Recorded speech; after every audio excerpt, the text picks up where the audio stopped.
An immigrant widow sheltered a runaway teen, unaware she was hiding a secret that would save her life. Elena Petrescu had heard this phrase whispered about others in her community, stories of strangers whose paths crossed by chance or fate, but never imagined those words would one day describe her own life. Not after everything she had lost. The November wind rattled her kitchen window as Elena stood motionless at the sink, her hands submerged in lukewarm dishwater that had long since cooled. Outside, Baltimore's evening shadows stretched across her small backyard garden, now dormant and gray. 3 years in America, and winter still felt wrong, lacking the particular silence of Romanian snow, the specific quality of light reflecting off the mountains of her homeland.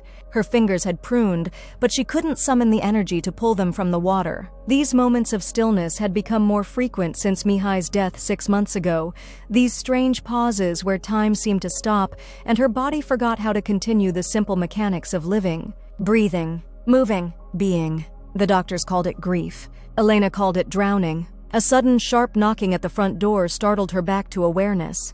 Droplets scattered across the worn linoleum as she withdrew her hands and dried them mechanically on her apron. Visitors were rare in her life now. The Romanian community had shown up with casseroles and condolences after the funeral, but their visits had gradually tapered off as her grief lingered beyond what was considered a reasonable time frame. The knocking came again, more insistent. Elena glanced at the clock. 8:47 p.m. Too late for any respectable visitor.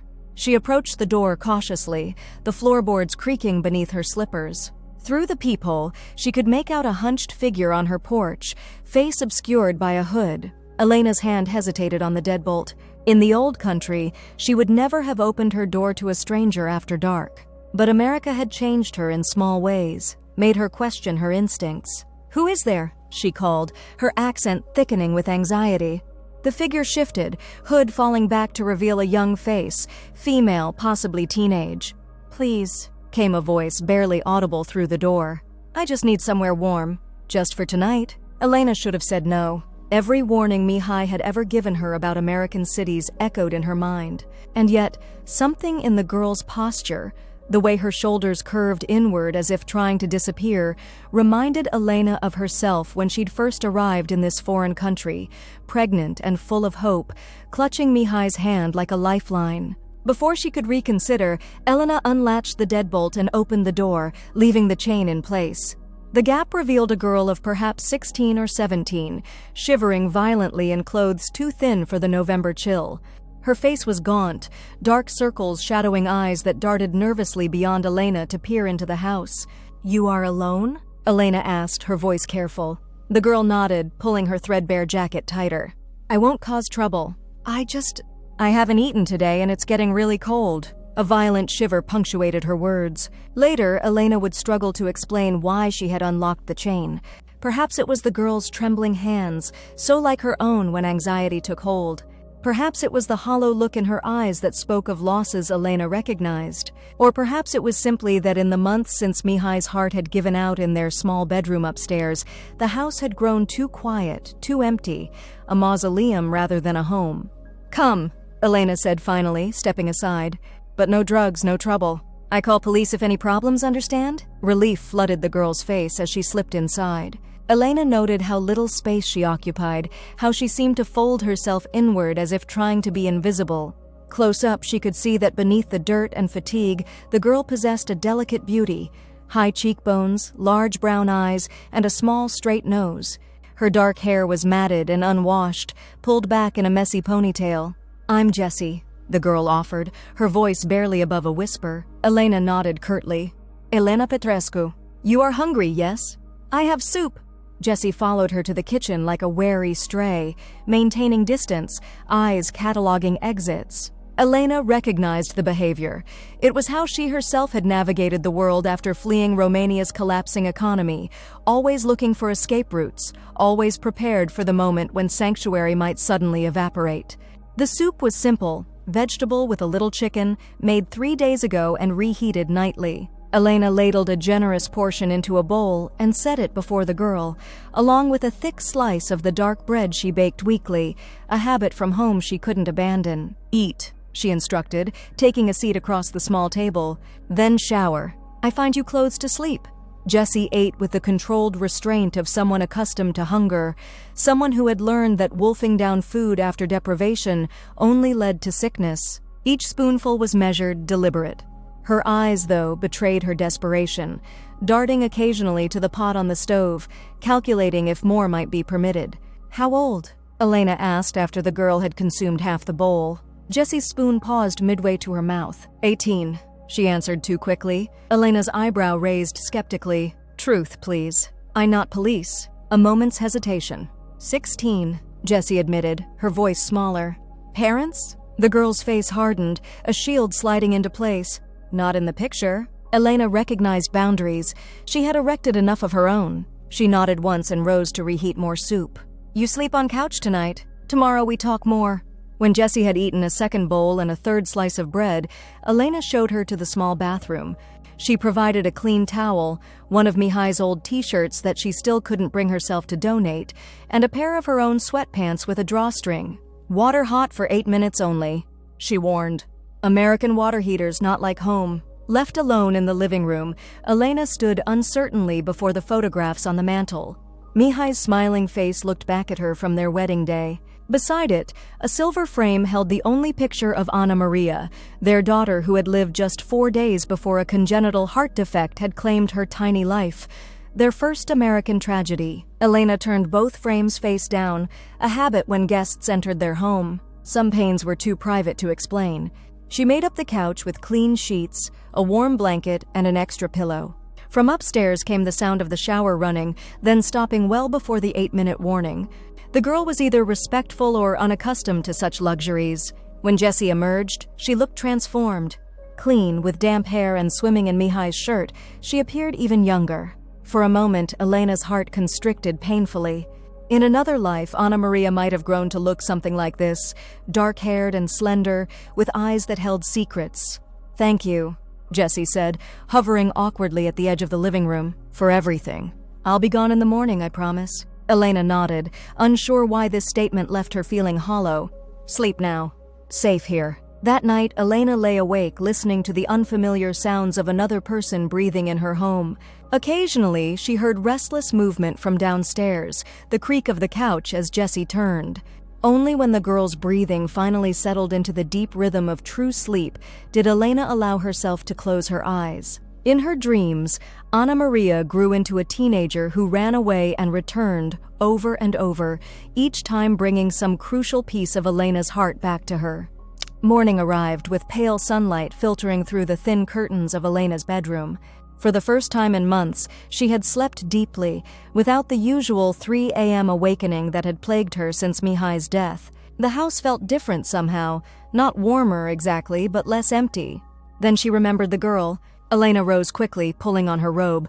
The house was silent as she descended the stairs, and she was certain she would find the couch empty, perhaps with the blankets neatly folded, or worse, something valuable missing. Instead, she found Jessie curled into a tight ball, still deeply asleep, one hand clutching the blanket beneath her chin like a child. In sleep, the wariness had melted from the girl's face. The dark circles remained, but there was a vulnerability that tugged at something long dormant in Elena's chest. She stood watching for a moment before turning to the kitchen. The familiar routine of making coffee anchored her as she considered her situation. The girl was clearly a runaway, underage, possibly in trouble. The responsible thing would be to call social services.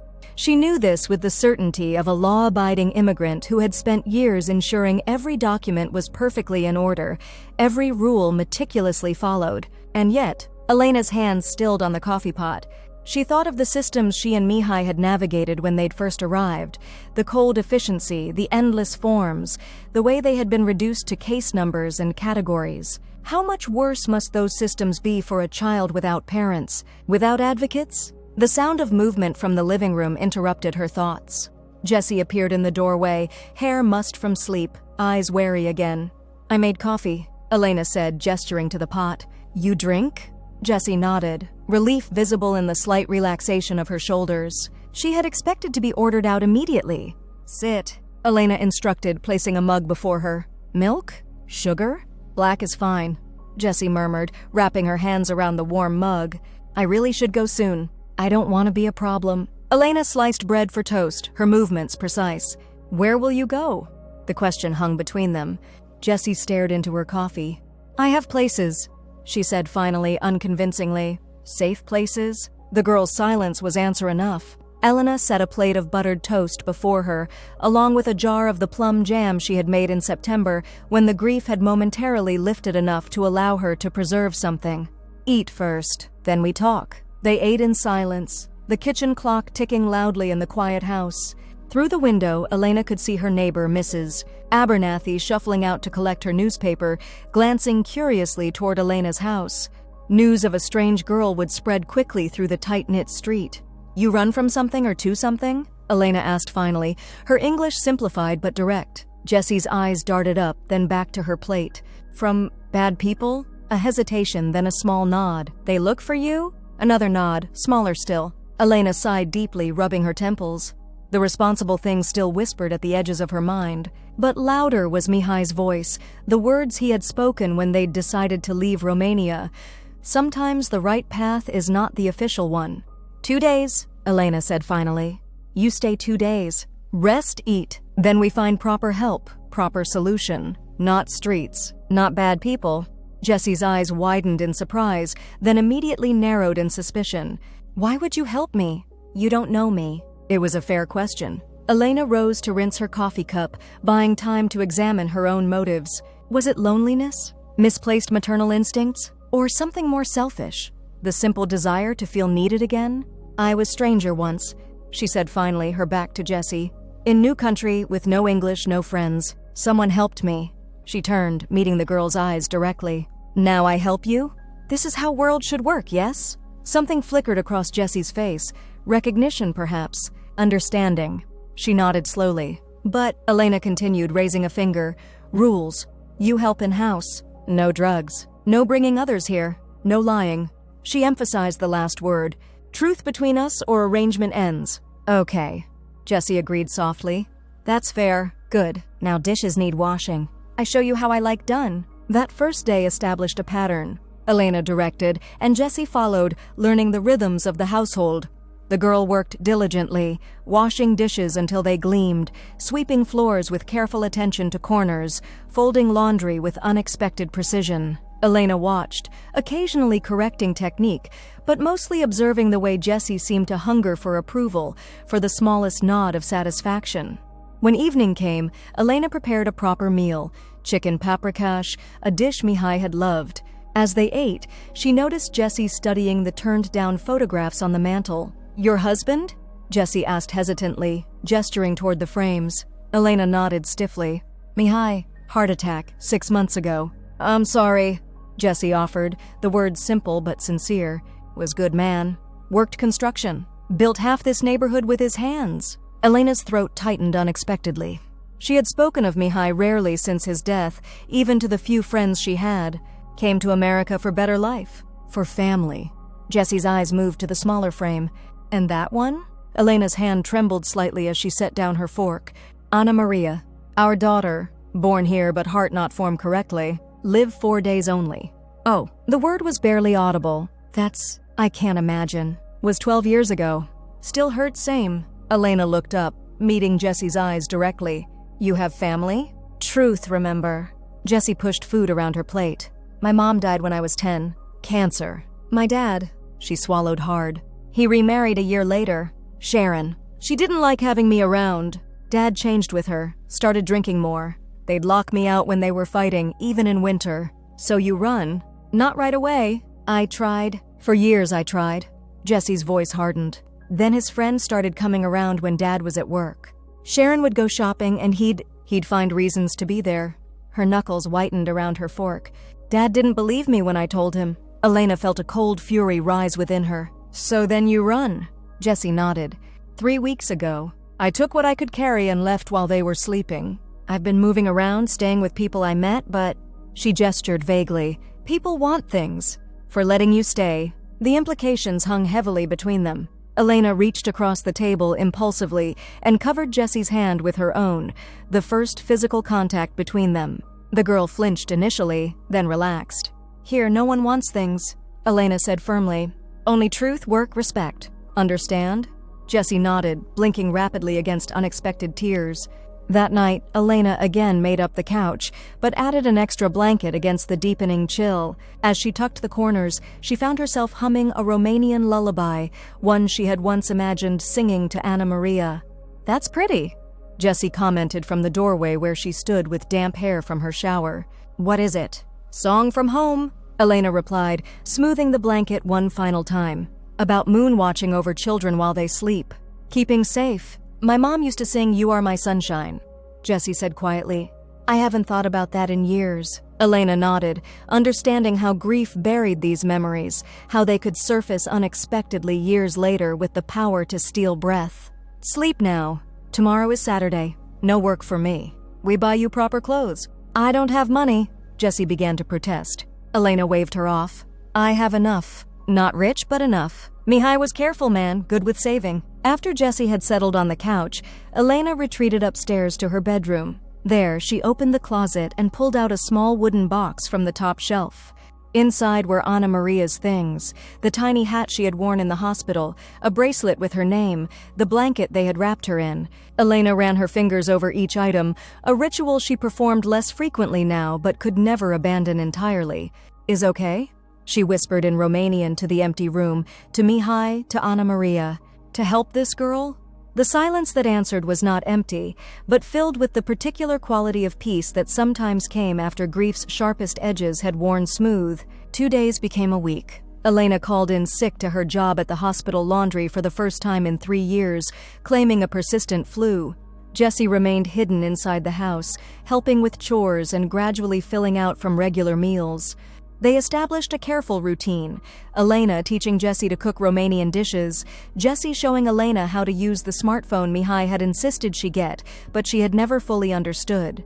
They spoke little of the future, existing in a bubble of shared domesticity that felt increasingly natural. Each evening, they shared more of their stories, Elena describing her childhood in communist Romania, the revolution that had ignited her hope, the crushing economic reality that followed. Jessie spoke of her mother's illness, of the years trying to mother herself while navigating her father's grief and subsequent anger. On the 8th day, reality intruded in the form of a news report on the small television in the kitchen.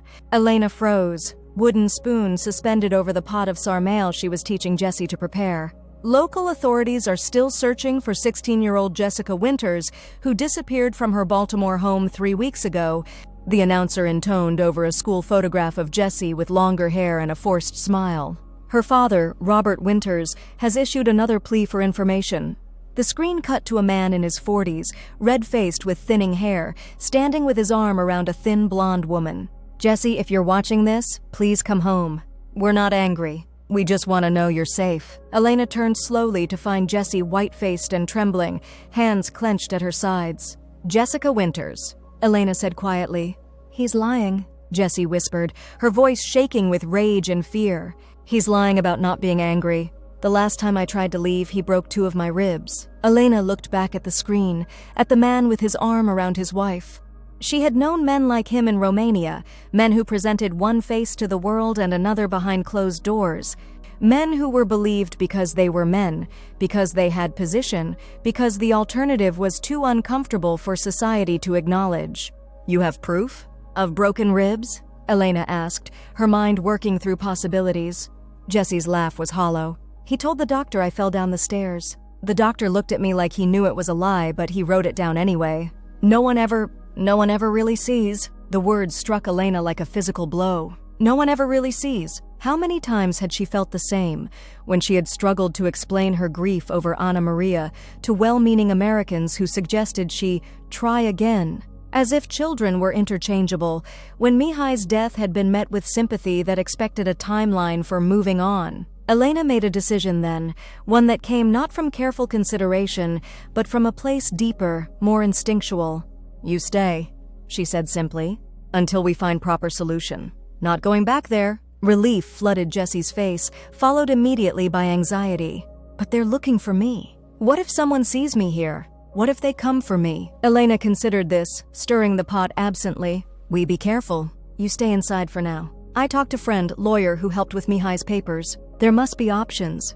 That night, after Jessie had fallen asleep, Elena sat at her kitchen table with a cup of tea gone cold, thinking through the ramifications of harboring a runaway. She could lose her job, her visa, possibly face criminal charges. The life she and Mihai had so carefully constructed could unravel in an instant. And yet, the alternative, returning Jessie to that house, to that man with his practiced public face and private cruelty, was unthinkable. Elena pulled out the business card of Marian Novak, the Romanian-American lawyer who had helped them navigate immigration years ago and more recently had handled Mihai's modest estate. It was past midnight, but she composed a careful text message requesting an urgent appointment, mentioning only a sensitive matter regarding a minor in danger. The response came almost immediately. "Tomorrow, 2 p.m., my office. Come alone." Elena glanced toward the living room where Jessie slept, wondering how much to tell the girl. "Truth between us," she had insisted, but sometimes truth could be parceled out gradually when the recipient was ready to bear its weight. She decided to tell Jessie in the morning that she was seeking legal advice, but not about the appointment itself. One burden at a time was enough. "You understand what you're describing is a federal offense." Marian Novak removed his glasses and pinched the bridge of his nose, a gesture Elena remembered from the complex immigration discussions years ago. "Harboring a runaway minor across state lines." "She did not cross state lines to my house," Elena interrupted. "Already in Baltimore when she came. That's a small mercy, but doesn't change the fundamental issue."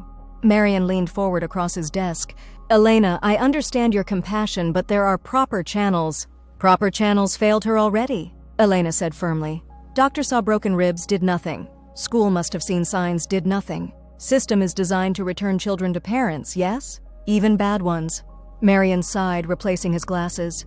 "There are provisions for cases of abuse, but they require evidence documentation. Has she seen a doctor since she's been with you? Documented her injuries? Old injuries heal? Ribs from months ago no longer visible? Then it becomes her word against her father's. And he's a respected businessman in the community, from what you've told me." Elena felt a familiar frustration rising, the same she had felt navigating American bureaucracy as an immigrant. Systems designed to protect the powerful, with just enough exceptions to maintain the illusion of fairness. "What are options?" she asked, keeping her voice steady. "Real options, Marian. Not ideal world options." The lawyer was silent for a long moment, tapping his pen against a legal pad. "There's emancipation, but that's a lengthy process requiring parental notification. There's filing for emergency protective custody, but again, that requires evidence." He paused. "Has she considered contacting her mother's family? Any relatives who might take her in legally?" Elena shook her head. "Mother was only child. Grandparents dead? No family she knows of. What about a private investigator? Someone who could dig into the father's background, find evidence of abuse patterns or other victims?" This suggestion caught Elena's attention. "Is possible? To find such evidence without alerting father? A good PI can be very discreet. I know someone, former police detective, very thorough. Not inexpensive, but money not problem," Elena said quickly. "Mihai had good life insurance. I have savings." Marian wrote a name and number on a card. "Call him. Tell him I referred you." "But Elena," he added, his voice gentling, "you need to prepare yourself, and the girl, for the possibility that this won't yield actionable evidence. And if authorities discover you're harboring her before you have legal recourse, I understand risk." Elena interrupted, "But risk of sending her back greater." As she left the office, Elena felt both lighter and heavier, armed with a direction but burdened by its uncertainty. Outside, Baltimore's November had deepened, the air sharp with the promise of coming winter. She pulled her coat tighter, thinking of Jessie alone in the house, waiting. The girl had been subdued that morning when Elena told her she was seeking legal advice. "They'll say you have to turn me in," Jessie had predicted, resignation heavy in her voice. "That's what the law says. Law is not always same as right," Elena had responded. "We find path between." Now, as she walked to her car, Elena wondered if such a path truly existed, or if she was leading them both toward a cliff's edge. The investigator's card felt heavy in her pocket, a potential lifeline or merely an expensive delay of the inevitable. Her phone buzzed with a text from Jessie.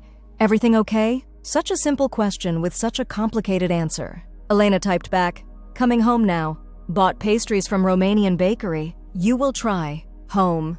The word had slipped out naturally. In just over a week, her house had become home again in a way it hadn't been since Mihai's death. The thought both warmed and frightened her. The private investigator, Michael Reeves, was nothing like Elena had imagined. She had expected someone hardened and cynical, perhaps with a drinking problem like the detectives in American television shows. Instead, she found herself sitting across from a soft-spoken black man in his 50s with reading glasses perched on his nose and a methodical, almost academic approach to the case. "Domestic abuse leaves patterns," he explained, making careful notes as Elena relayed what she knew of Jesse's situation. "Even when the physical evidence fades, there are records, hospital visits, school absences, neighbors who've heard things. People talk even when they don't officially report." "But father is respected man," Elena said, echoing Marion's assessment. Reeves looked up, a knowing expression crossing his face. "Mrs. Petrescu, in my 23 years on the force and 8 as a private investigator, I've learned that respected men often have the most to hide. And the people who protect their public image are usually protecting themselves too, their own complicity, their own willful blindness." He named a retainer that made Elena blink but not hesitate.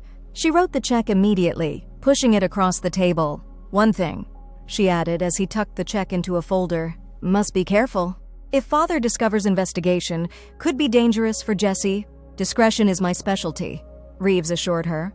"I'll focus on background first. Employment history, any prior complaints or police calls to the residence, school records if I can access them. No direct contact with the family or neighbors yet." Elena nodded, relieved. "How long?" "Initial assessment, maybe a week. Building a case that would stand up in family court? Could be months." Months. Elena hadn't allowed herself to think that far ahead. Would Jesse stay with her all that time? What about school? What about Elena's own job, which she couldn't avoid forever?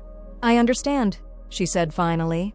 We wait. As the days passed, Elena and Jesse settled into a deeper routine. Elena returned to work at the hospital laundry, leaving Jesse alone during her shifts with strict instructions to keep curtains drawn and avoid answering the door or phone.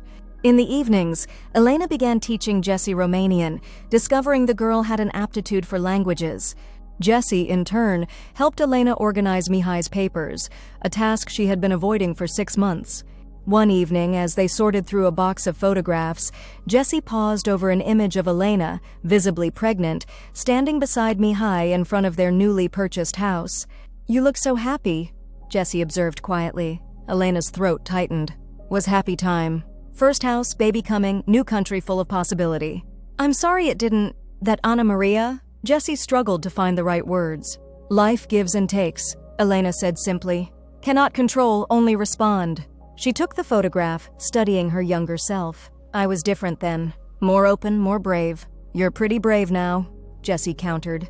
"Taking in a stranger, risking everything to help me." Elena shook her head slightly. "Is not bravery when there is no other choice you can live with?" They continued sorting in comfortable silence until Jesse came across a small envelope tucked between photographs. Inside was a delicate gold chain with a tiny pendant, a bird in flight. "This is beautiful," Jesse breathed, holding it up to the light. Elena's hand trembled slightly as she reached for it. "Was my mother's?" "She give to me when I leave Romania. Say bird must fly to find life even when leaving nest hurts." She swallowed hard. "I planned to give to Anna Maria when she turned 16. The weight of this revelation hung between them. Jesse carefully returned the necklace to Elena's palm, closing her fingers over it. "She would have loved it," she said softly. That night, lying in bed, Elena thought about the necklace, still in its envelope in Mihai's box. She thought about 16 years of waiting to pass it on, of dreams deferred and then abandoned. She thought about Jessie, who was not her daughter, but who had somehow begun to fill a space in her life that had been empty for too long. The next morning, she called Michael Reeves for an update. His news was mixed. He had discovered a pattern of emergency room visits for both Jessie and her mother before her death, all with suspicious explanations. He had also found 2 former household employees, a housekeeper and a nanny, who might be willing to speak about conditions in the home. But building a case strong enough to convince a judge would take time, and Jessie's father had increased the pressure on the police to find his daughter. "He's offering a $10,000 reward now," Reeves informed her. "That tends to make people pay closer attention." Elena felt cold fear settle in her stomach. "What we do now? Keep her out of sight. I'm working as fast as I can, but we need more. Does she have any documentation of the abuse? Photographs, text messages, emails, anything that corroborates her account? Elena promised to ask, though she already knew the answer. Jessie had fled with only a backpack containing clothes and a few mementos of her mother. Documentation had not been her priority in escape. When she returned home that evening, Elena found Jessie in the kitchen, attempting to recreate the sarmal recipe they had started the day of the news report. The cabbage rolls were misshapen but recognizable, simmering in a tomato sauce that filled the house with familiar scents. "You cook Romanian now?" Elena asked, setting down her purse. Jessie turned, a hesitant smile on her face. "I wanted to surprise you. They're probably terrible." "Not terrible," Elena declared after inspecting the pot. "First try, always learning. Second try will be better." They ate at the small kitchen table, Jessie watching anxiously as Elena took her first bite. The rice was slightly undercooked, the seasoning a bit heavy on the dill, but the effort touched Elena deeply. "Good," she pronounced, and Jessie's face brightened. "Next time, rice cook longer first?" After dinner, Elena broached the subject of documentation reluctantly. As expected, Jessie shook her head. "I never thought about collecting evidence," she admitted. "I was just trying to survive each day." She paused, thinking. "There might be something, though. I used to keep a journal on my computer, password protected. If it's still there? But I can't exactly go back and check." "Computer at Father's house?" Elena clarified. Jessie nodded. "In my room? Or what was my room? They've probably gone through everything by now." Elena considered this.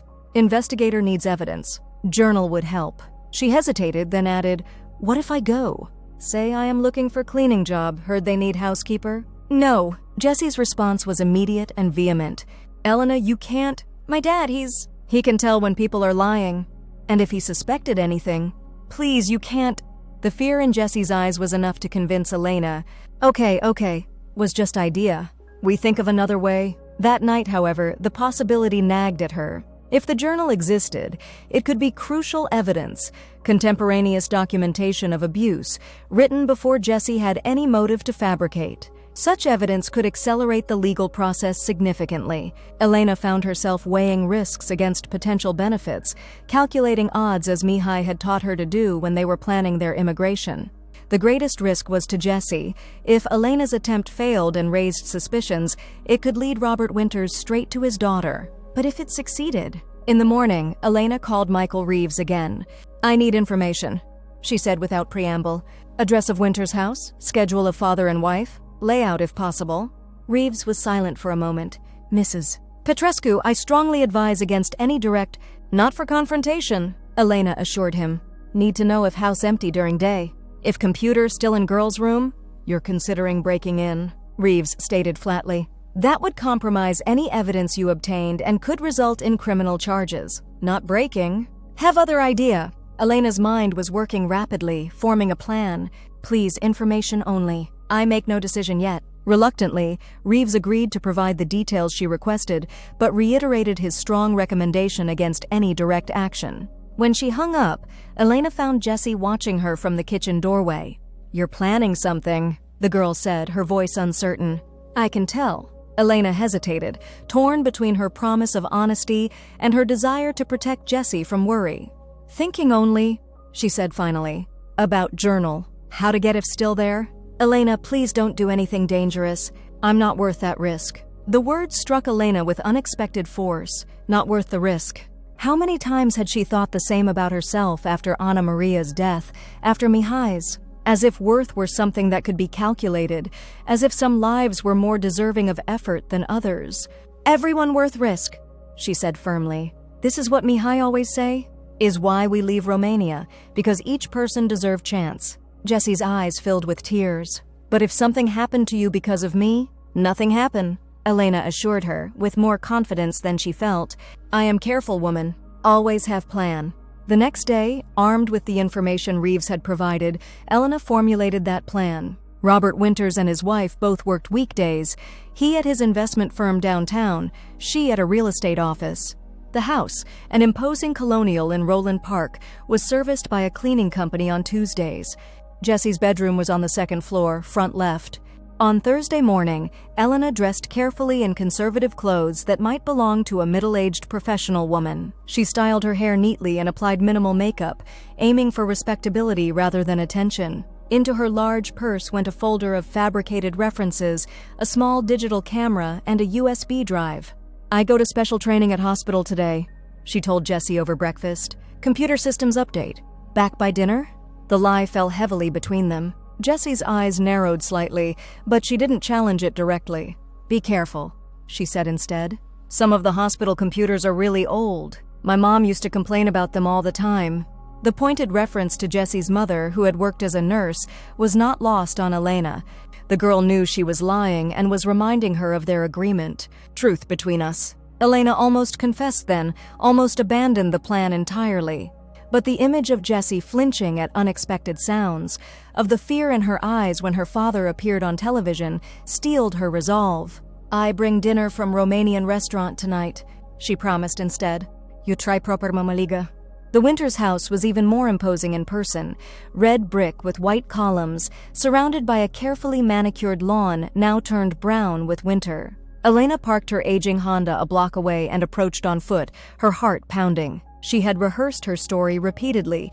She was from the cleaning company, sent to assess additional services the Winters might need. If questioned about the regular Tuesday cleaning, she would claim they were considering additional days. Elena rang the doorbell, half expecting security cameras or an alarm system, but the house remained silent and still. After waiting a full minute, she rang again, then tried knocking. Nothing. Relief and anxiety warred within her as she realized no one was home. This matched Reeves's intelligence, but confirming it made the next step real. Elena glanced around nervously, then walked around to the side of the house, looking for the back entrance that Reeves had mentioned, a kitchen door that the cleaning crew used. The door was locked as expected.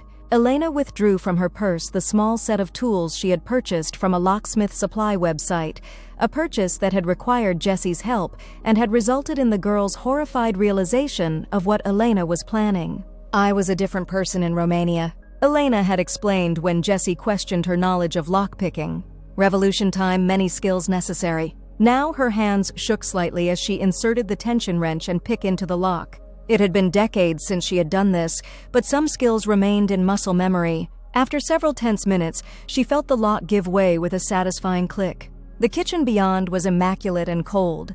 Stainless steel appliances, granite countertops, not a dish out of place. It looked unlived in, more like a showroom than a home. Elena moved quickly through the first floor, confirming the house was indeed empty before heading upstairs. She found Jessie's room easily. It was the only bedroom that felt abandoned.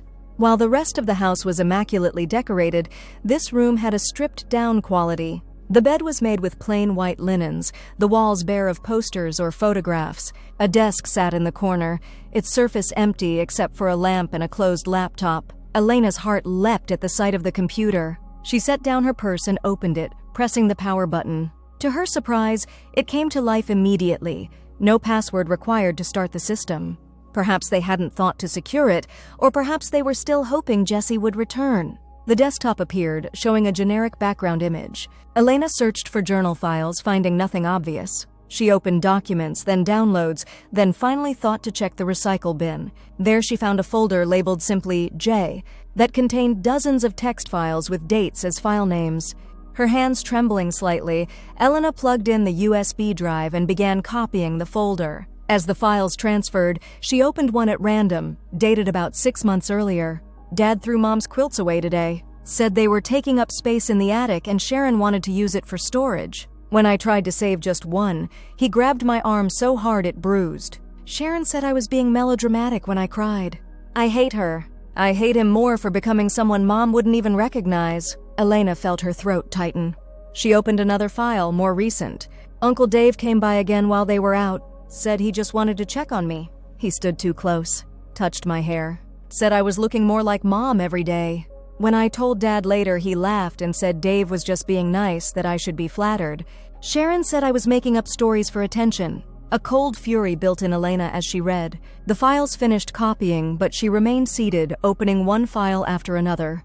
The journal entries documented a clear pattern: escalating emotional abuse, occasional physical violence, and increasingly troubling behavior from the father's friend.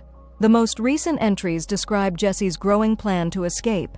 Elena was so absorbed that she almost missed the sound of the garage door opening downstairs. Her blood turned to ice. According to Reeves's information, both Robert and Sharon Winters should be at work for hours yet. She quickly ejected the USB drive, shut down the laptop, and returned it exactly as she had found it. Grabbing her purse, she moved swiftly to the bedroom door, listening. Footsteps on the stairs. Heavy ones, a man's, and they were coming up quickly. Elena glanced around desperately. The bedroom had a connected bathroom, but no other exit. The closet stood partially open, revealing a space mostly emptied of clothes.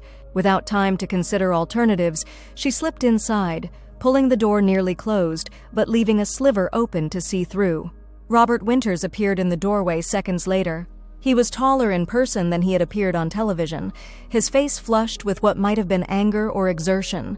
He stood in the doorway for a long moment, surveying the room with an expression Elena couldn't quite read, something between fury and grief. He moved to the desk and opened the laptop, waiting impatiently as it booted up. Elena held her breath, praying she had left no trace of her access. Winters typed something, frowning at the screen, then slammed the laptop shut with unexpected violence. "God damn it, Jesse," he muttered, his voice thick with frustration.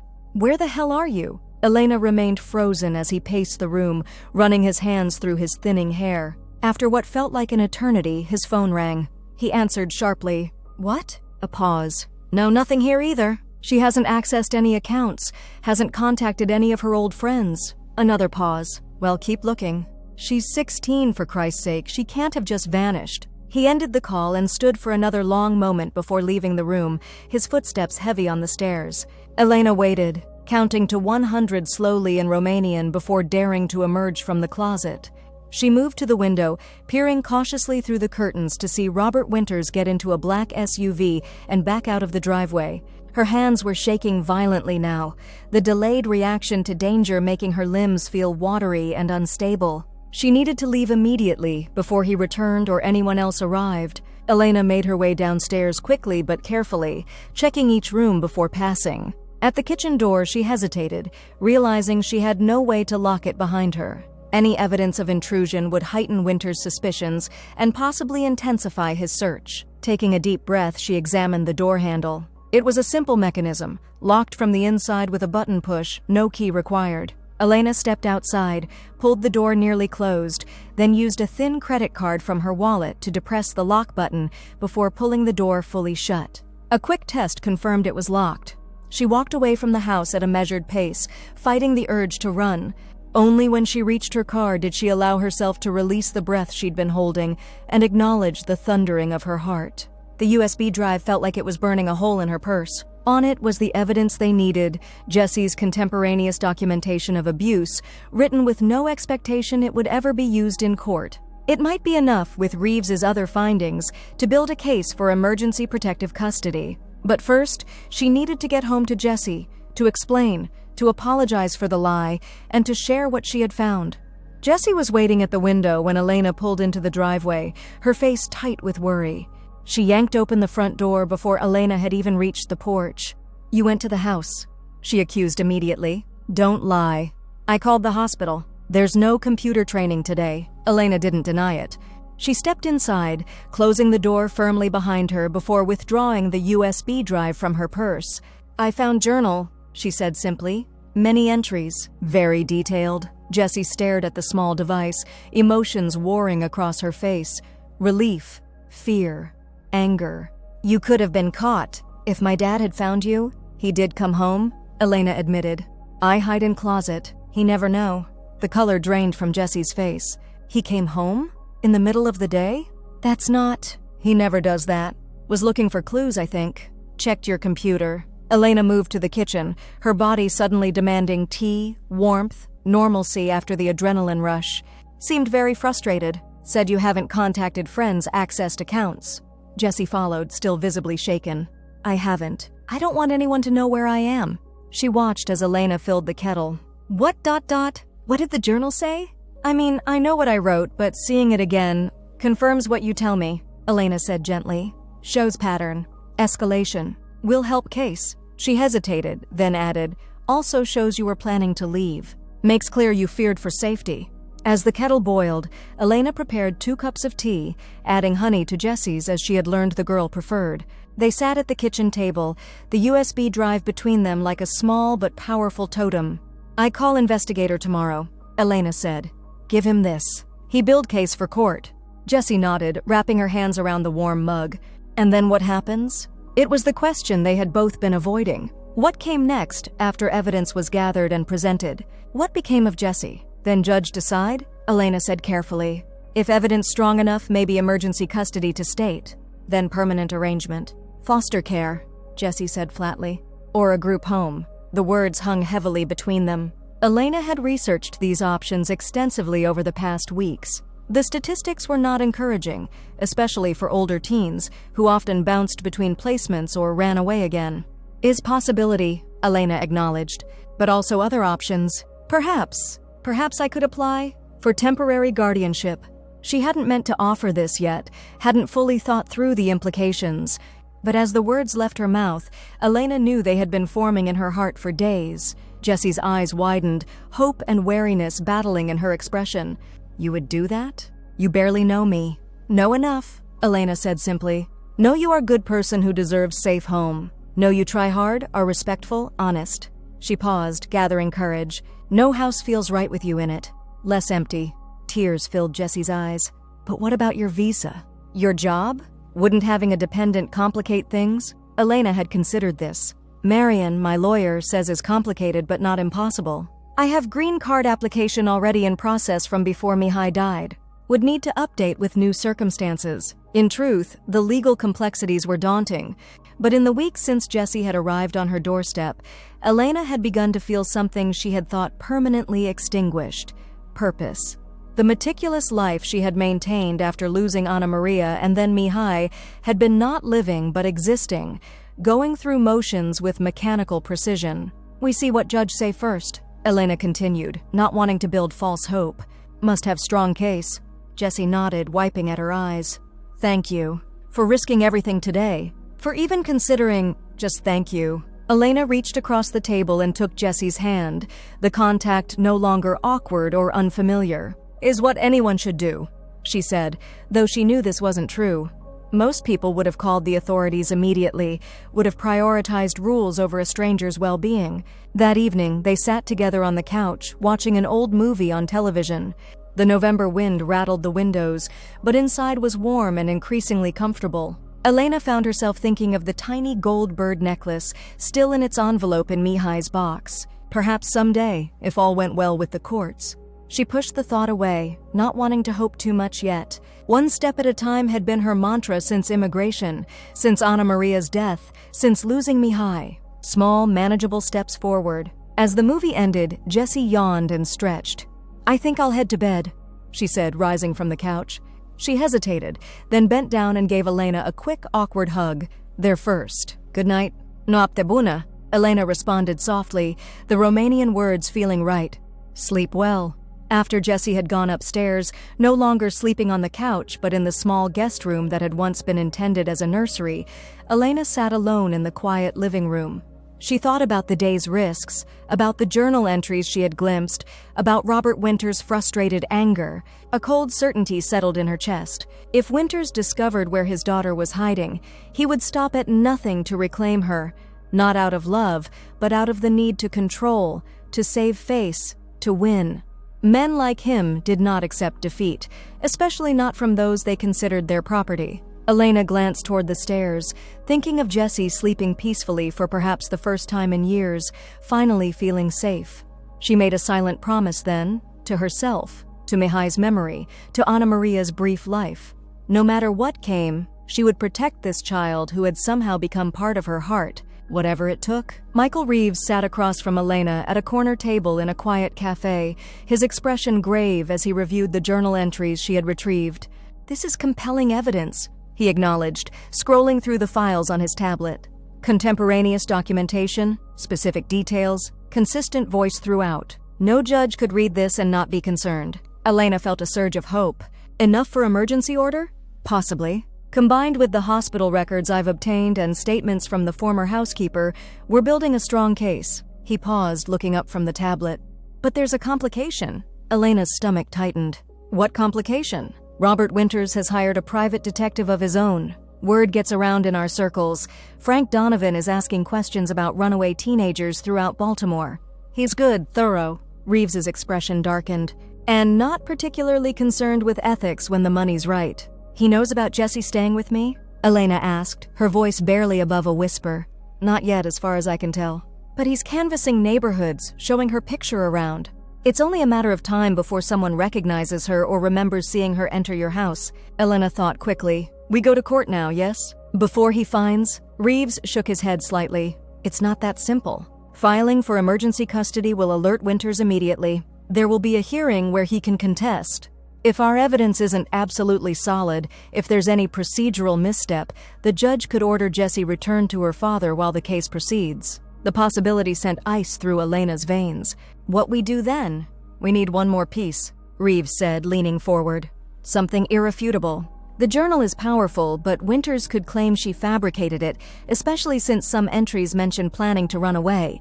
We need medical documentation of the most recent abuse, testimony from a mandatory reporter like a doctor or teacher, or... He hesitated. Or what? Elena pressed.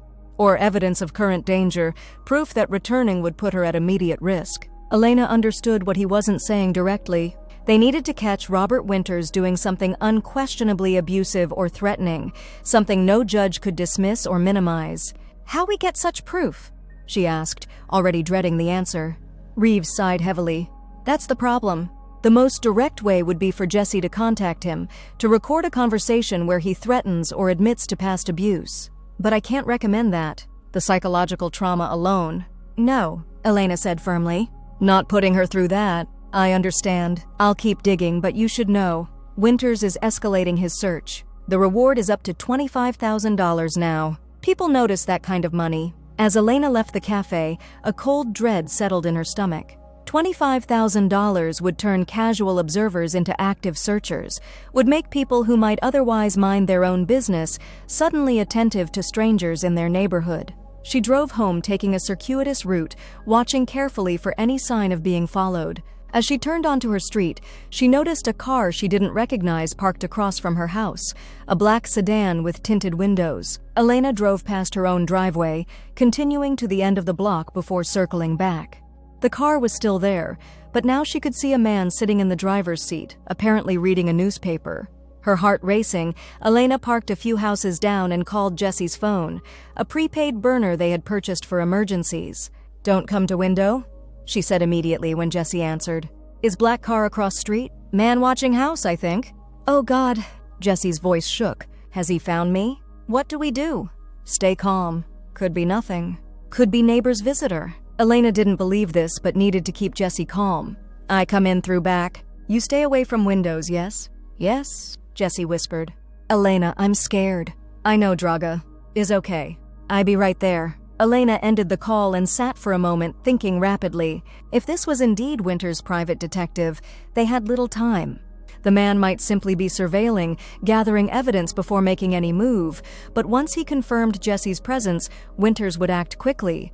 She got out of her car and walked casually down the street, taking a route that would bring her to her backyard through the Abernathy's property. Mrs. Abernathy, though curious, had always been kind to Elena and Mihai, bringing food after Anna Maria's death and checking in regularly after Mihai's passing. As luck would have it, Mrs. Abernathy was in her garden, wrapped in a heavy cardigan against the November chill, cutting the last of her chrysanthemums.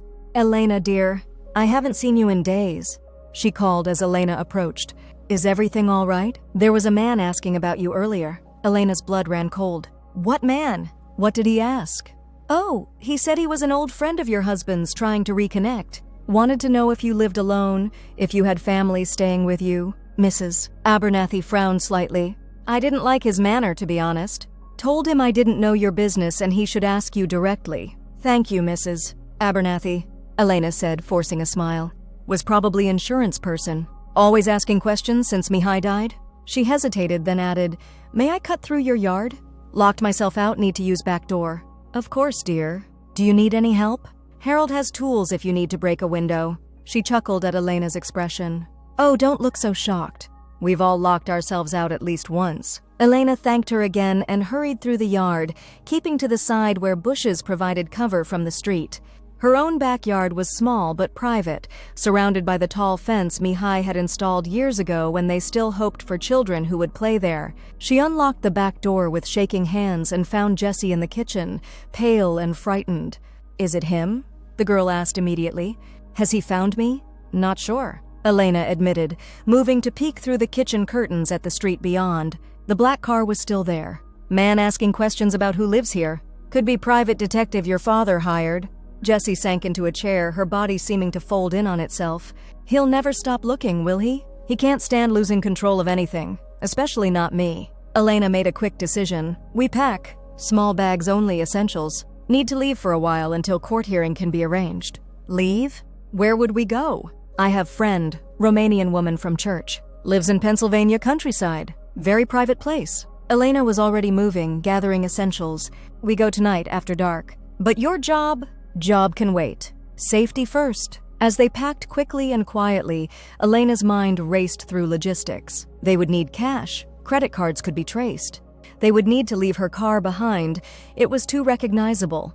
Perhaps they could take a bus part of the way, then her friend Luminitsa could pick them up at a station. Elena called Michael Reeves, speaking in hushed tones as she explained the situation. He agreed their suspicions about the surveillance were likely correct and supported the decision to relocate temporarily. "I'll expedite the court filing," he promised. "With what we have now, plus a few more statements I'm expecting this week, we should be able to get an emergency hearing within days." "How you contact us?" Elena asked, glancing at Jessie, who was carefully packing a small bag with clothes and the few mementos she had brought from her father's house. "Burner phones, no digital communication," Reeves advised. "I'll call you on the number you're using now.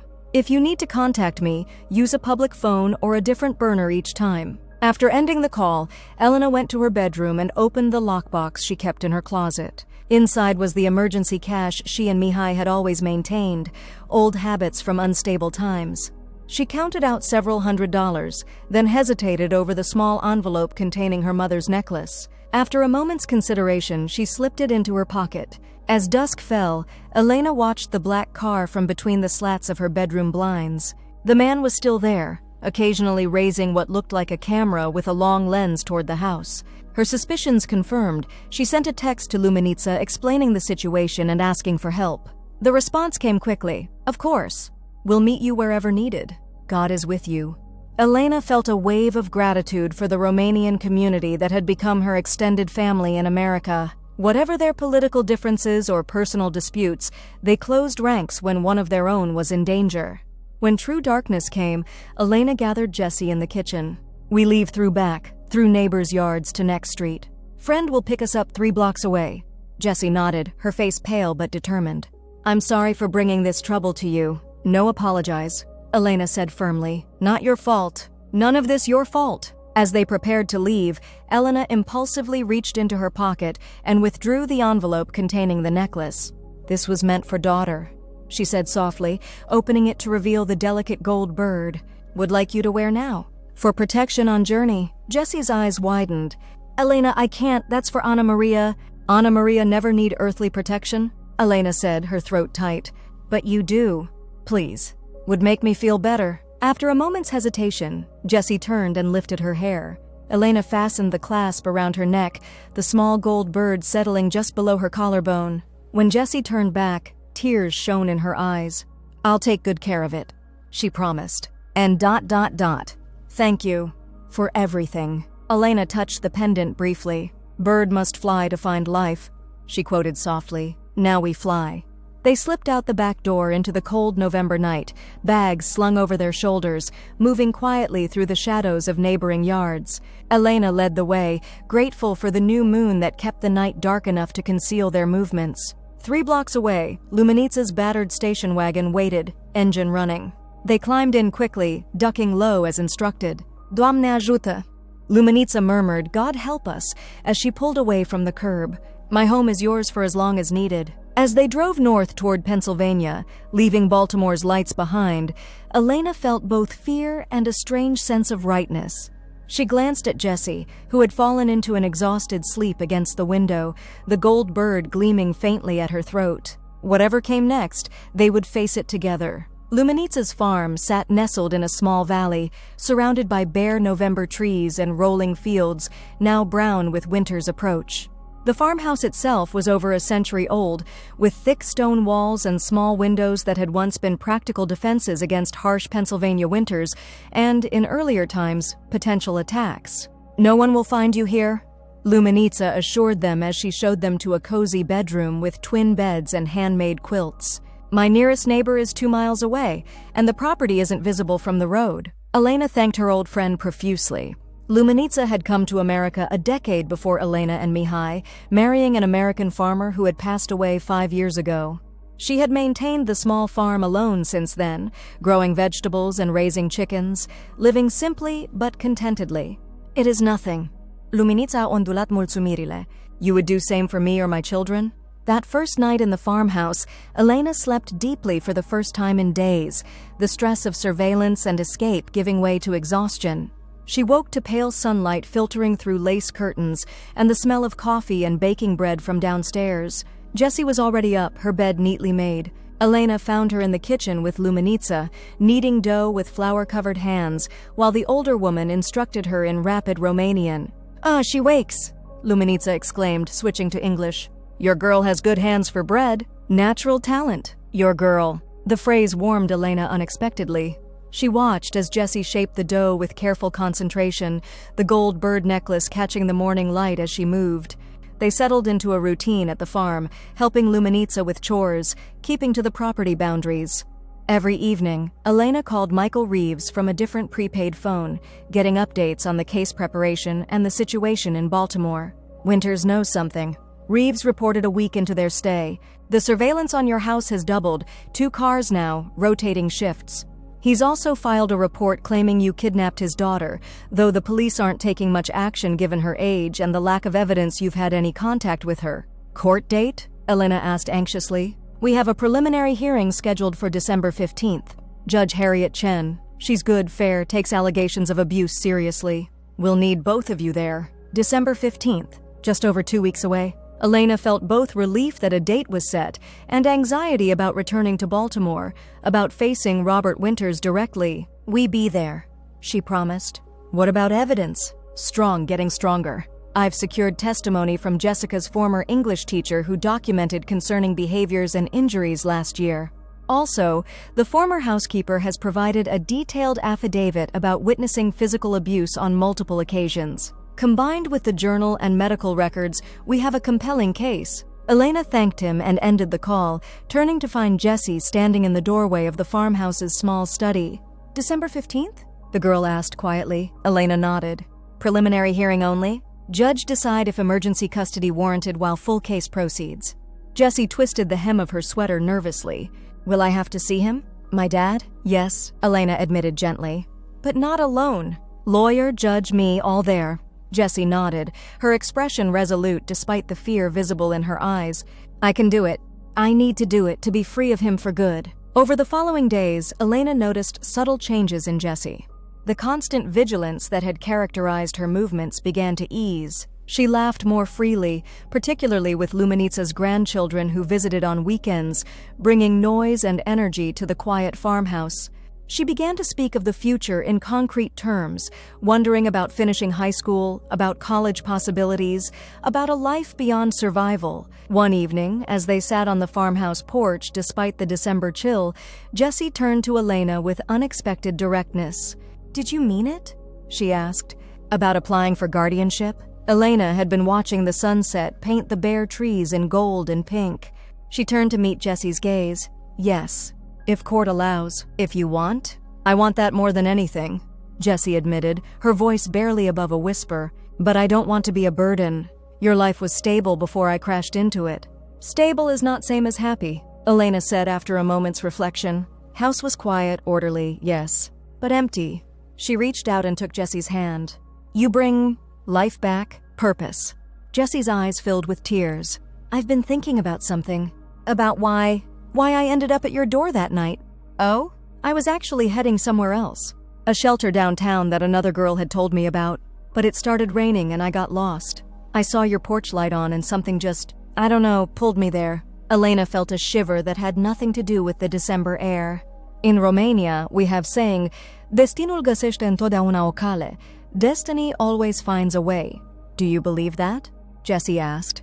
That things happen for a reason. Elena considered this, thinking of all the seeming misfortunes that had shaped her life, leaving Romania, losing Anna Maria, Mihai's death, and now, this unexpected connection with a girl who needed exactly what Elena had to give.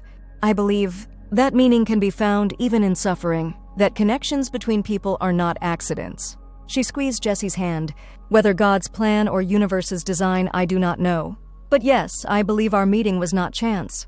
They sat in comfortable silence as darkness settled over the farm, each lost in her own thoughts. That night, Elena dreamed of Mihai. He was standing in their garden in Baltimore, smiling as he watched her plant tomatoes. Totul va fi bine, dragă mea, he said. Everything will be all right, my darling.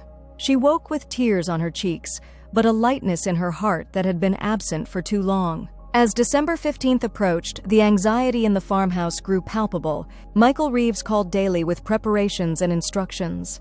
Jessie practiced her testimony with Elena, sometimes breaking down but always gathering herself to continue. Elena contacted Marian Novak to discuss the guardianship application, which he had prepared for immediate filing should the emergency custody be granted. The night before they were to return to Baltimore, Elena found Jessie sitting on her bed, staring at an old photograph. Her mother in a hospital bed, holding an infant Jessie. Only picture I have of us together, Jessie explained as Elena sat beside her. Dad threw out most of Mom's things after he married Sharon.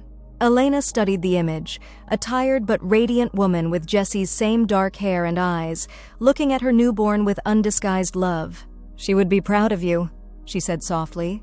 Your courage? I'm not feeling very courageous right now, Jessie admitted, her voice small. What if the judge doesn't believe me? What if Dad convinces them I'm lying or exaggerating? He's really good at making people believe him. Truth has power, Elena said firmly. And you have evidence witnesses. Not just your word against his now. Jessie nodded, though uncertainty still clouded her expression. There's something I haven't told you, she said finally. Something I didn't put in the journal because I was too ashamed. Elena waited, giving Jessie space to continue in her own time.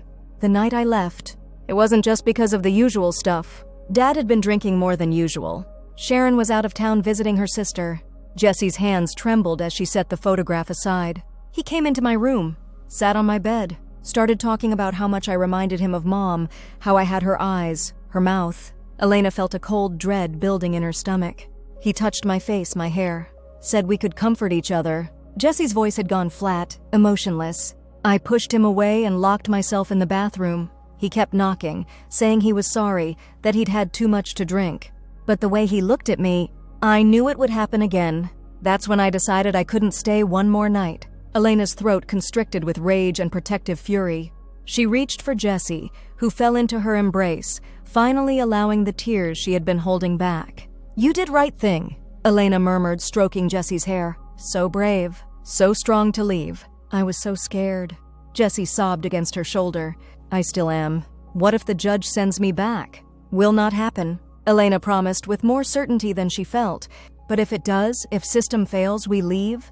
Go to Canada maybe. Start new life. She meant it. In that moment, Elena knew she would risk everything. Her immigration status, her future in America, even her freedom, before she would allow Jessie to return to that house. I didn't tell the investigators about that night, Jessie admitted as her tears subsided. I was too embarrassed, too scared they wouldn't believe me. You tell tomorrow, Elena said gently. Judge will listen. Is important evidence of danger. That night, neither of them slept much. They rose before dawn, dressed carefully in the clothes Luminitsa had ironed for them, Elena in a conservative navy dress, Jessie in a borrowed skirt and blouse that made her look both younger and more vulnerable than her usual jeans and sweatshirts. Luminitsa drove them to the train station, hugging them both fiercely before they boarded. God goes with you, she whispered. Whatever happens, you have home here always. The train journey passed in tense silence, both of them lost in thoughts of what awaited in Baltimore. Michael Reeves met them at the station, his serious expression softening slightly at the sight of them. You both look well, he observed as he led them to his car. Country air agrees with you. The courthouse loomed before them all too soon, a massive stone edifice with broad steps and imposing columns. Elena felt Jesse tense beside her as they approached. "Remember," Reeves said quietly as they waited to pass through security, "Judge Chen will likely speak with Jessica privately in chambers before making any ruling. Be honest, be respectful, and most importantly, be specific about incidents and your fears. The more detail, the more credible your testimony." Jessie nodded, her hand unconsciously rising to touch the gold bird at her throat. Elena had insisted she wear it. "For courage," she had said as she fastened it that morning. The courtroom was smaller than Elena had expected, with polished wooden benches and austere lighting. A few other cases were scheduled before theirs, so they sat in the back, watching as families and lawyers moved through their own dramas before the same judge who would soon decide their fate. Judge Chen was a small woman with silver-streaked black hair and reading glasses she peered over rather than through. She listened intently to each case, asking pointed questions and making swift, clear rulings. Elena found herself drawing hope from the judge's evident thoroughness and compassion. And then suddenly it was their turn. "In the matter of emergency custody for Jessica Winters," the clerk announced. As they moved to the front of the courtroom, Elena saw him for the first time, Robert Winters, sitting beside an expensively dressed lawyer, his face a mask of paternal concern. When he spotted Jessie, something flashed across his features: relief, anger, possession, before settling back into the concerned father persona. Jessie faltered slightly in her steps. Elena placed a steadying hand on her back, guiding her forward. The proceedings began with formal introductions and statements of purpose. Reeves presented their petition for emergency custody, citing the evidence of long-term abuse and immediate danger if Jessie were returned to her father's home. Robert Winters' lawyer, a sleek woman with a practiced, sympathetic smile, countered that this was simply a case of teenage rebellion, of a girl unhappy with normal parental discipline who had found a sympathetic adult to enable her delinquency. "And who exactly is Elena Petrescu?" the lawyer asked pointedly. "A foreign national with no familial connection to the minor, who concealed Jessica's whereabouts from her legal guardian for weeks. If anyone should be before this court, Your Honor, it's Ms. Petrescu on kidnapping charges." Elena felt heat rise in her face but maintained her composure, focusing on Jessie beside her, on the importance of presenting a stable, calm presence. Judge Chen listened to both sides, her expression giving away nothing. Finally, she turned to Jessie directly. "Ms. Winters, I'd like to speak with you privately in my chambers. This is standard procedure in cases involving minors and allegations of abuse." As Jessie rose to follow the judge, Robert Winters called out, "Jessie, sweetheart, whatever you're afraid of, we can work it out. I love you. I just want you home." Jessie didn't turn or acknowledge him, but Elena saw her shoulders stiffen as she walked through the side door into the judge's chambers. The next 45 minutes were among the longest of Elena's life.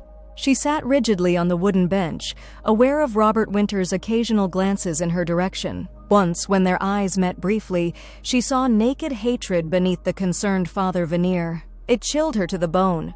When Jessie finally emerged from the judge's chambers, her eyes were red but her posture was straight, almost defiant. Judge Chen followed, her expression grave as she took her seat.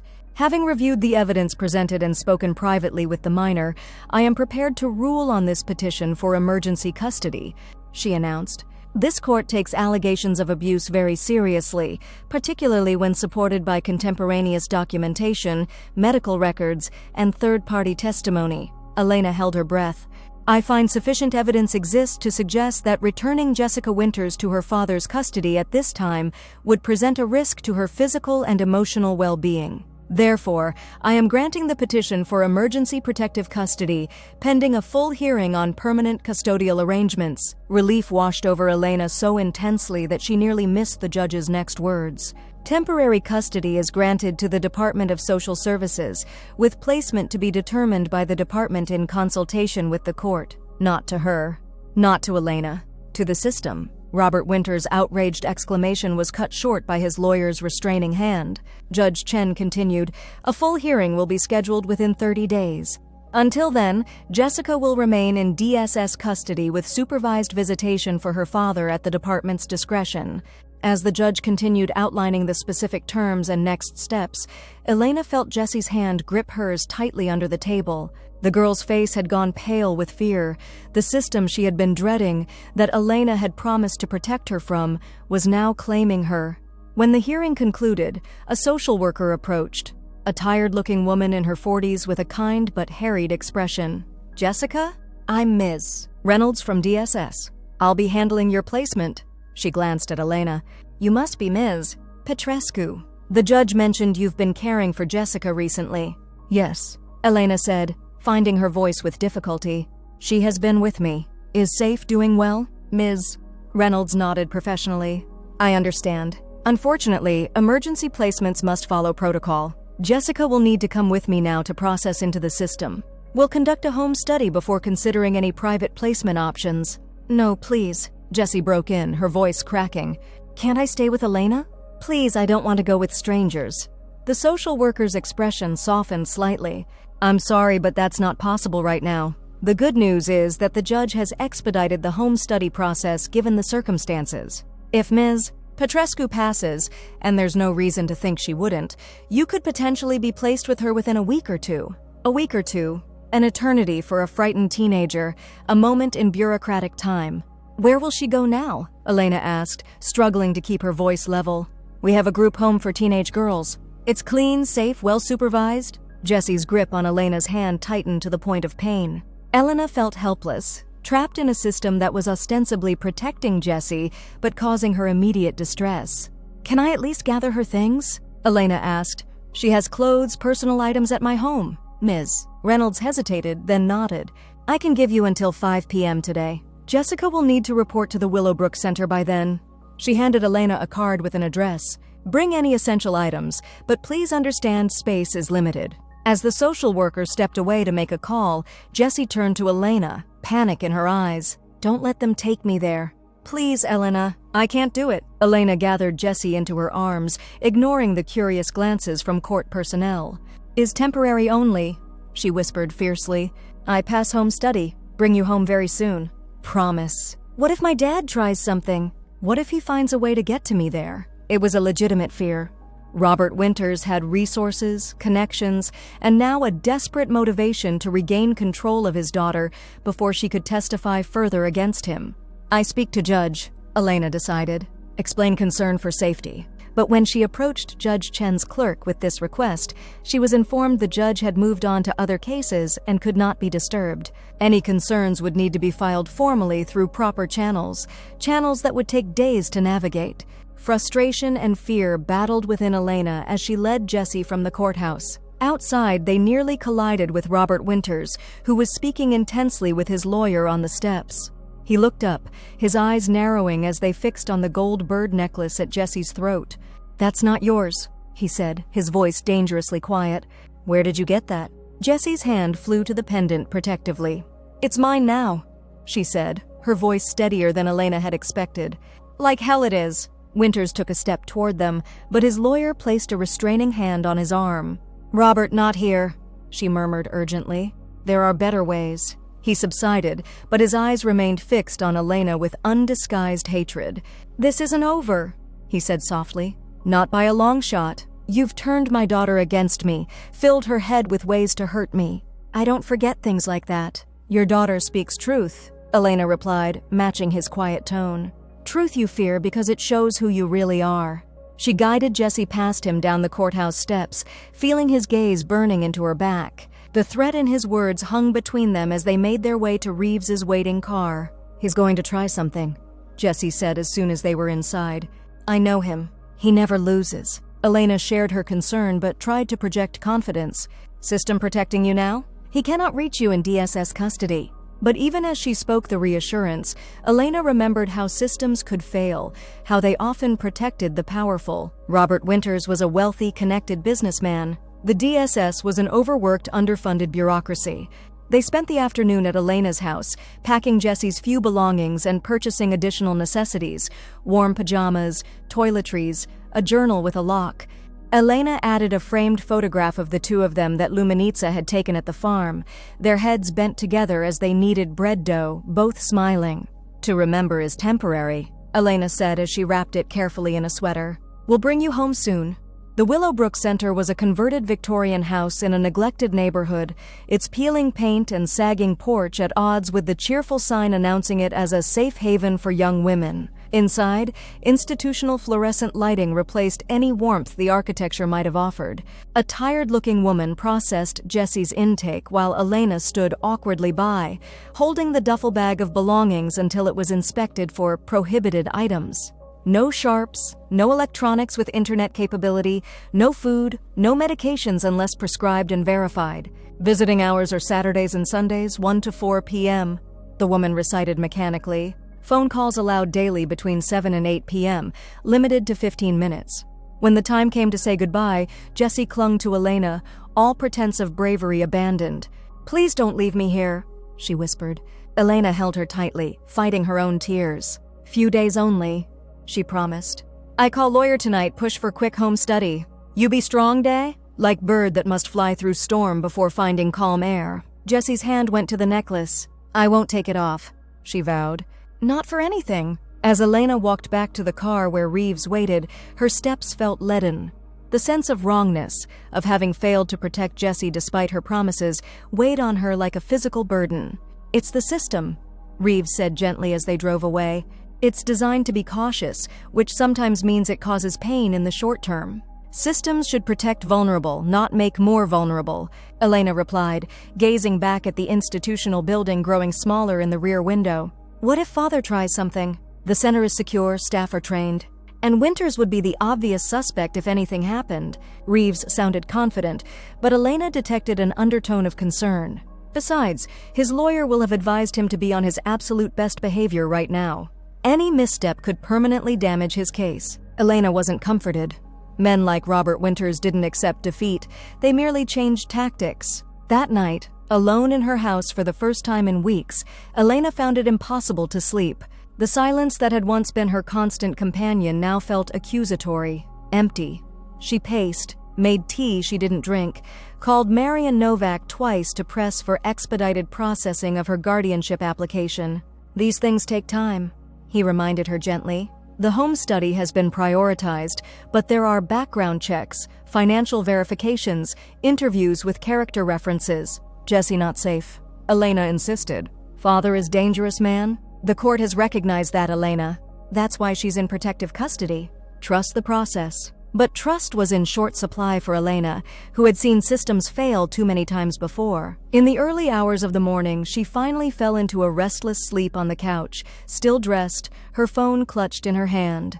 She dreamed of Anna Maria, not as the infant she had been, but as a teenager, wearing the gold bird necklace, standing at a crossroads between light and shadow. "Protect her," the dream Anna Maria said.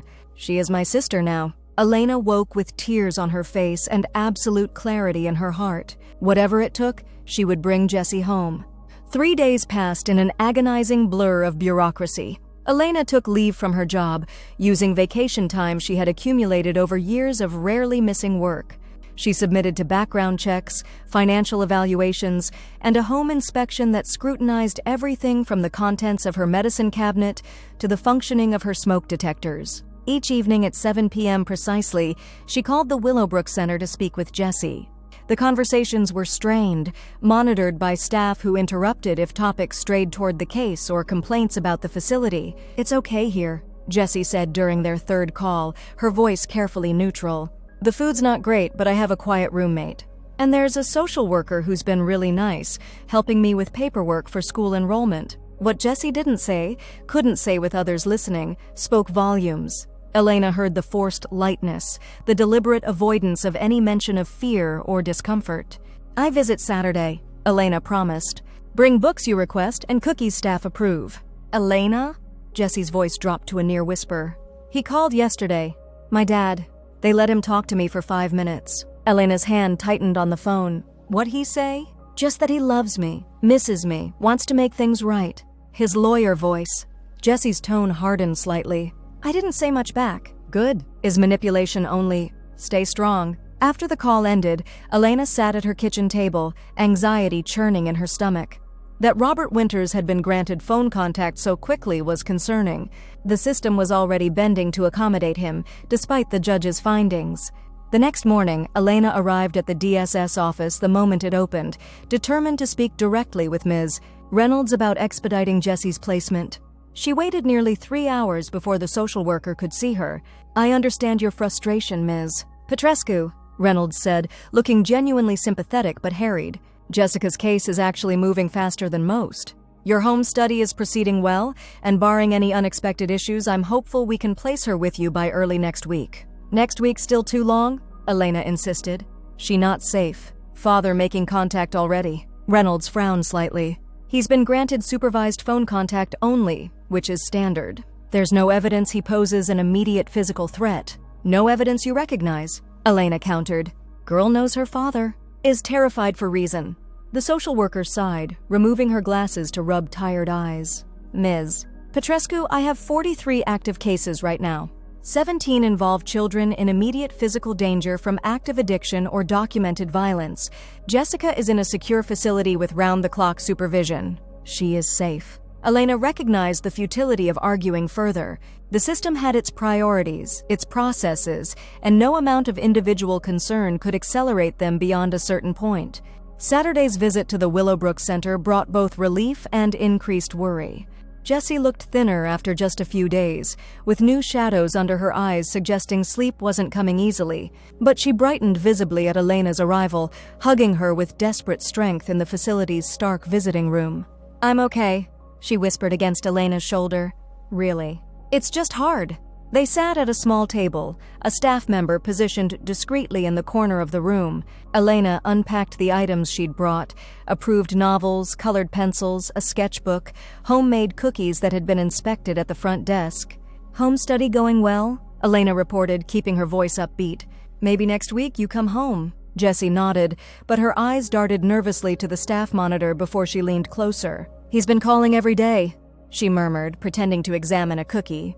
"Always during my free time, so I can't say I'm busy."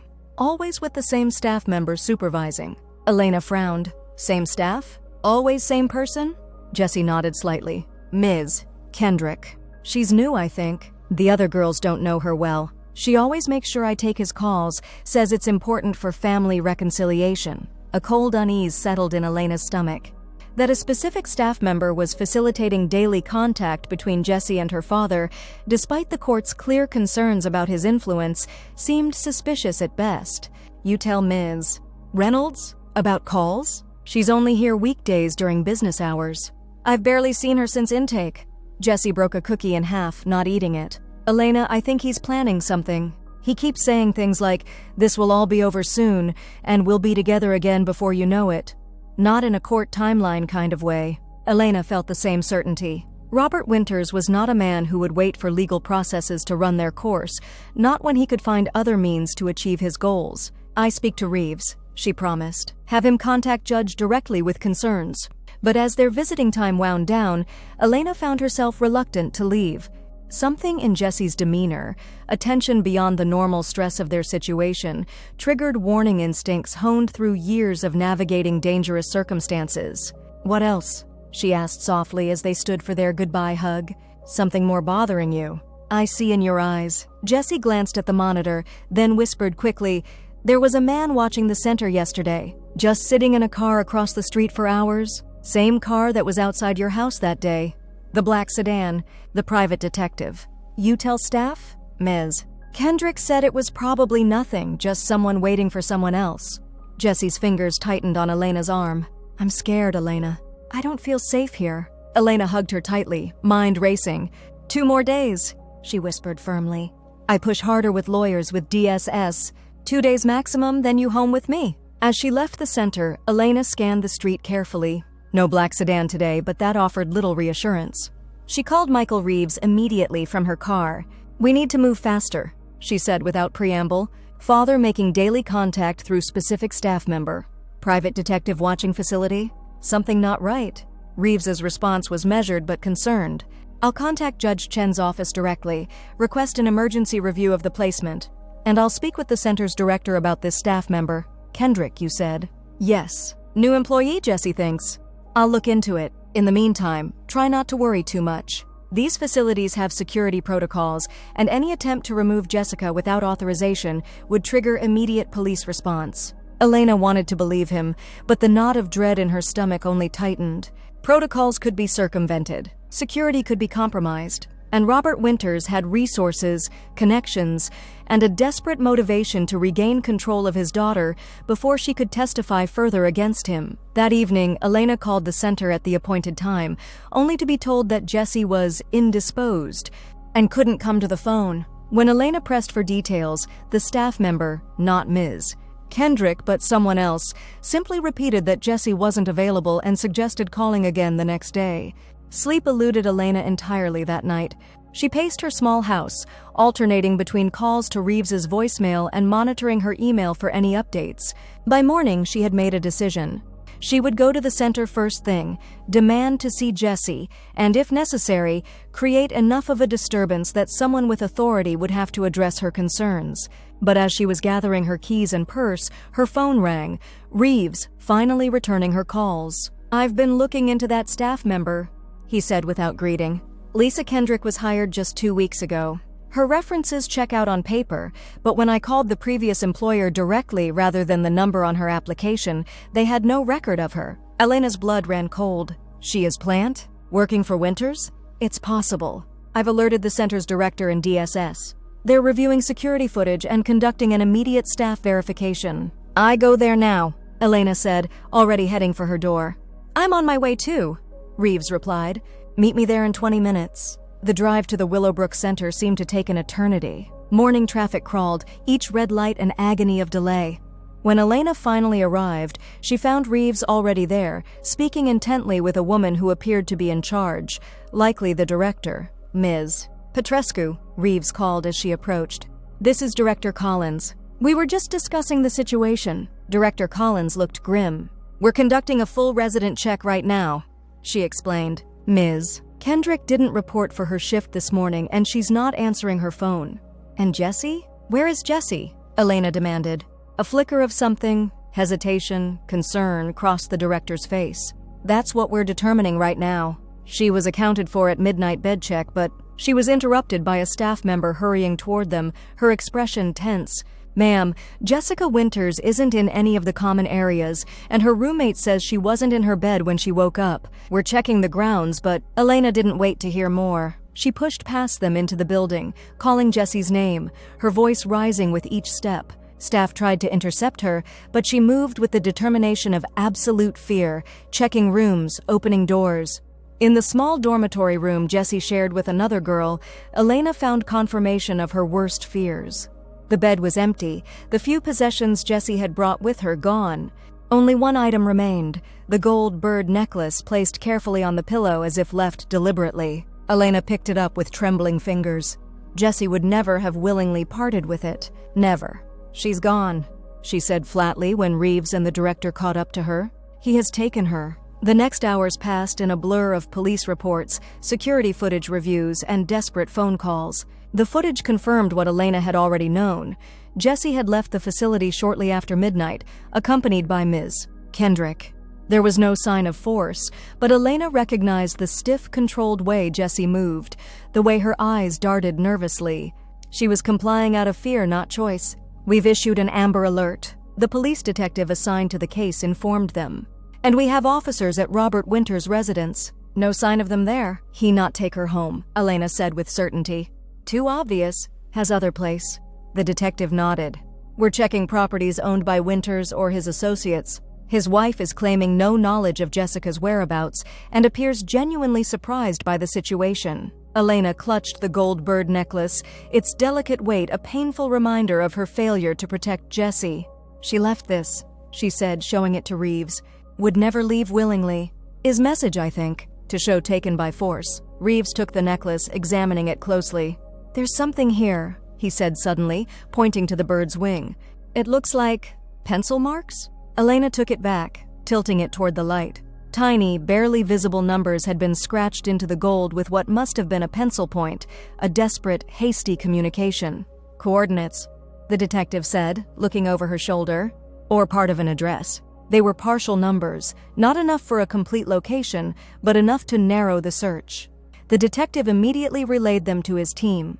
"Might be cabin," Elena suggested. "Jesse mentioned family had vacation place. In mountains somewhere." This information accelerated the search. Property records for Robert Winters revealed a cabin in western Maryland, near Deep Creek Lake. Within the hour, state police were dispatched to the location. Elena insisted on going despite everyone's objections. "Cannot wait here," she said firmly. "Need to be there when they find her." Reeves finally agreed to drive her, following well behind the police convoy.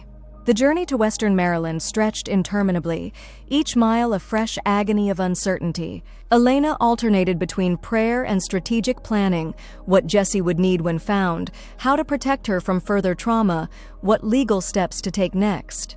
They arrived at a staging area near the cabin to find police establishing a perimeter.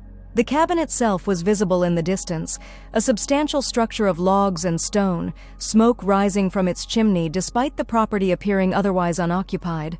"2 vehicles confirmed on site," an officer reported. "Winters' SUV and another car registered to Lisa Kendrick. No movement visible from outside, but heat signatures indicate at least 2 people inside." Elena listened as the police tactical team planned their approach. They would prioritize Jessica's safety, attempt negotiation first, but were prepared for forced entry if necessary. As they waited, snow began to fall, light at first, then heavier, blanketing the landscape in silent white. Elena stood apart from the others, the gold necklace clutched in her palm, her eyes fixed on the distant cabin where Jesse was being held. "Please," she whispered in Romanian, addressing God, the universe, whatever forces might be listening. "Let her be safe. Let me bring her home." The police approach was executed with precision, officers moving silently through the trees, surrounding the cabin before announcing their presence through loudspeakers. There was a tense period of silence, then movement at the cabin door. Robert Winters emerged alone, hands raised. Even from a distance, Elena could see his face was a mask of indignant surprise, of practiced innocence.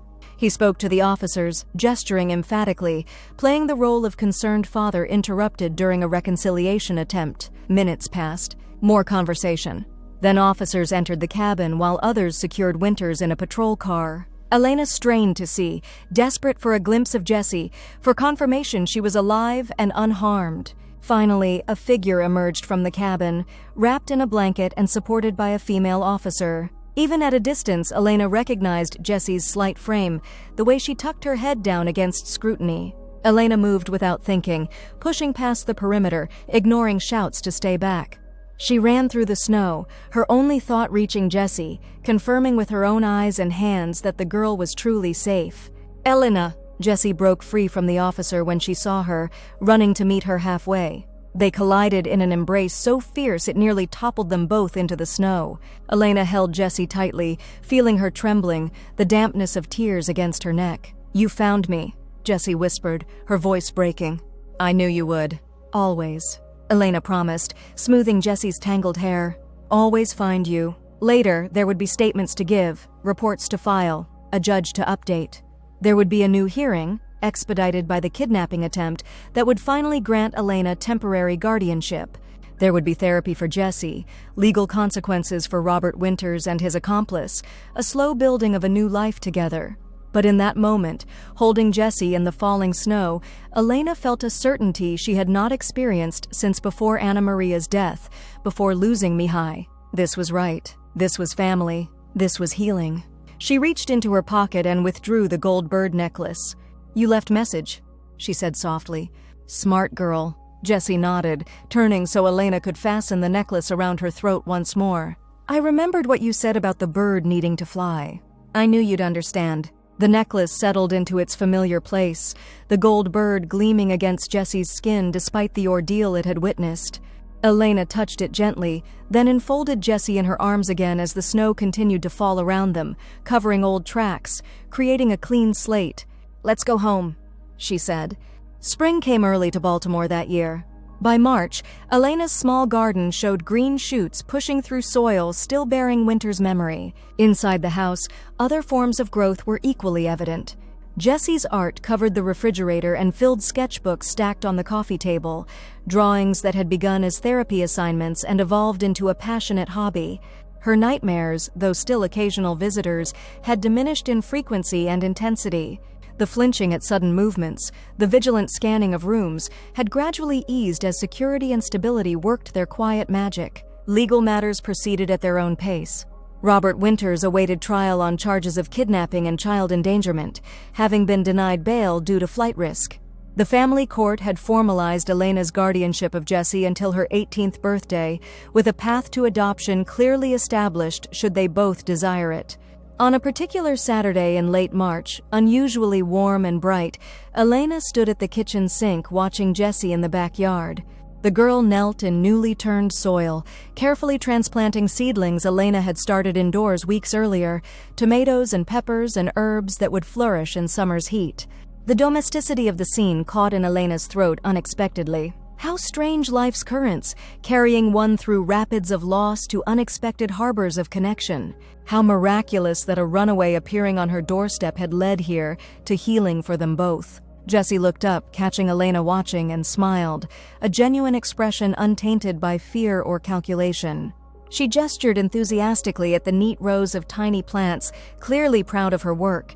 Elena dried her hands and went outside, the spring air soft against her face. "Good job," she said, surveying Jessie's handiwork. "Very straight rows. Mihai would approve." "I was thinking," Jessie said, sitting back on her heels, "maybe we could add flowers too, not just vegetables. Mom always planted marigolds between the tomatoes. She said they kept the bugs away." "Is good idea," Elena agreed. "Tomorrow we buy seeds." They worked together in comfortable silence, Elena showing Jessie how to properly mulch around the delicate seedlings. The gold bird necklace caught the sunlight as Jessie moved, now a permanent fixture at her throat, a symbol of everything they had survived together. "I got another letter from Dad yesterday," Jessie said finally, her voice careful but not fearful. "His lawyer forwarded it through DSS." Elena nodded, unsurprised. Despite court orders limiting contact, Robert Winters persisted in sending messages, each carefully crafted to appear contrite while subtly manipulating, pressuring, projecting an image of reformed fatherhood. "What'd it say this time?" Elena asked, keeping her tone neutral. Jessie shrugged, patting soil around a tomato seedling. "The usual. He's seen the error of his ways. He's getting help for his issues. He just wants a chance to make things right." Her hands stilled. "I didn't feel anything reading it. Not anger, not fear, nothing." Elena recognized this for the victory it was. Emotional distance establishing itself, protective scar tissue forming over old wounds. "Is normal," she assured her. "Is healing." "I've been thinking about changing my name," Jessie said suddenly. "Not right away, but maybe when the adoption goes through." "If that's still something you want." Elena's heart quickened.